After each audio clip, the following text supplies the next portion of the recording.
వనపర్తి జిల్లా పెబ్బేరు మున్సిపాలిటీలో BRS party శ్రేణులు ధర్నా చేశారు.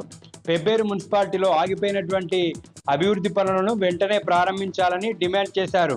అభివృద్ధి పనులకు నిధులు మంజూరైనప్పటికీ కూడా కాంగ్రెస్ ప్రభుత్వము 2 ఏళ్లుగా పనులను పెండింగ్లో పెట్టిందని మండిపడ్డారు. వనపర్తి నుండి పెబ్బేరు వెళ్లేటటువంటి రహదారి నిర్మాణము, డ్రైనేజు, సెంట్రల్ లైటింగ్ వంటి పనులను వెంటనే చేపట్టి పూర్తి చేయాలన్నారు. రోడ్డు విస్తరణలో ఇండ్లు కోల్పోయినటువంటి వారికి వెంటనే ఇండ్ల పట్టాలు మంజూరు చేయాలని డిమాండ్ చేశారు. నారాయణపేట జిల్లా నారాయణపేట మండలం జాజాపూర్ గ్రామ జిల్లా పరిషత్ ఉన్నత పాఠశాలలో ఏర్పాటు చేసిన సైన్స్ ఫెయిర్ను నారాయణపేట జిల్లా ఇన్ఛార్జ్ కలెక్టర్ ప్రతీక్ జైన్ ప్రారంభించారు.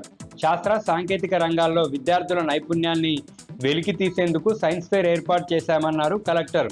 చిన్న చిన్న ఆవిష్కరణలతో విద్యార్థులు తమ సృజనాత్మకతను సమాజానికి ఉపయోగపడేలా చేయాలని విద్యార్థులు. రేపు కూడా ఈ సైన్స్ ఫెయిర్ కొనసాగనుంది. జోగులాంబ గద్వాల జిల్లా క్రీడలు మానసిక ఉల్లాసాన్ని కలిగిమన్నారు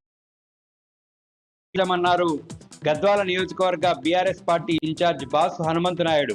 గట్టు మండలం సల్కాపురం గ్రామంలో గోకురుమయ్య ఉరుసు సందర్భంగా నిర్వహించిన గిరకబండ్ల పోటీలు, కబడ్డీ టోర్నీని ఆయన ప్రారంభించారు. క్రీడాకారులతో కలిసి కొద్దిసేపు కబడ్డీ ఆడారు. ఓడిపోయిన వారు నిరుత్సాహపడకుండా గెలుపు కోసం మరింత పట్టుదలతో కృషి చేయాలన్నారు.